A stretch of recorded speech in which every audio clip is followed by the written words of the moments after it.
un jour, un soir, nous avons entendu des coups de sifflet partout, des appels, dans un affolement qui n'était pas habituel. Et nous nous sommes demandé ce qui se passait. On a entendu, on évacue le camp, on évacue le camp.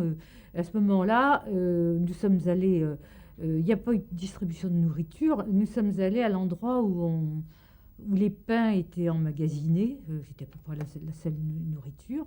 Seulement, alors là, c'était la foire d'empoigne.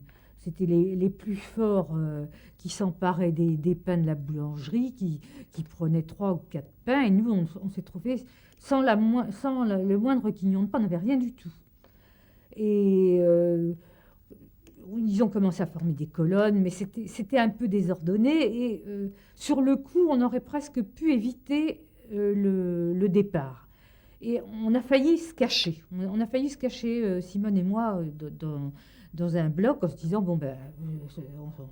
Et puis des gens nous ont dit, non, vous avez tort, parce qu'ils vont certainement mitrailler tout le monde, tous les gens qui restent dans le camp. Ils vont certainement brûler. Il ne faut pas rester. Et vous voyez, il n'y a que les infirmes et les malades qui restent, et vous risquez encore plus. Alors, on a hésité, puis on s'est dit, bon, ils ont peut-être raison, il faut suivre.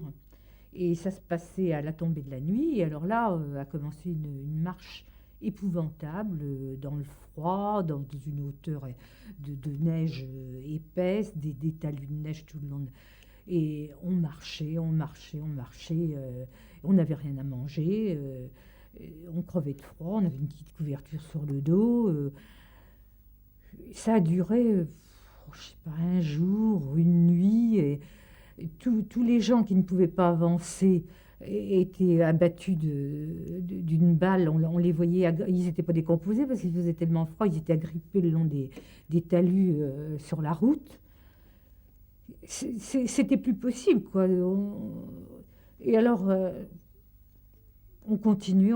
Puis moi, je sais qu'à un moment donné, j'en pouvais plus. Vraiment, j'en pouvais plus. J'avais perdu de vue ma camarade Simone, qui devait se trouver un peu plus loin. Je me trouvais au milieu de gens qui étaient étrangers, qui ne parlaient pas français. Puis je me suis dit, à quoi bon? Et vraiment, j'avais envie de m'arrêter. Et puis, je ne sais pas si la Providence existe, mais à ce moment-là, il y a une voix de français, en français.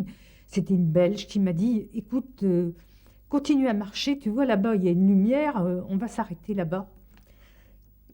Et j'ai continué, mais j'allais vraiment m'arrêter à ce moment-là.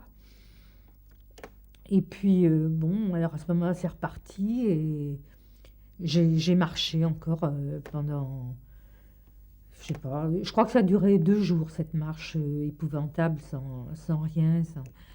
Et on est arrivé au bout du compte pour être entassé dans des wagons à bestiaux, pas couverts cette fois-ci, complètement des plateformes.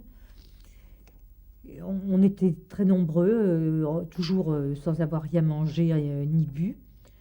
Et je pense que ça a duré encore, je sais pas, peut-être une journée et demie. Et on s'est retrouvés à Ravensbrück à ce moment-là.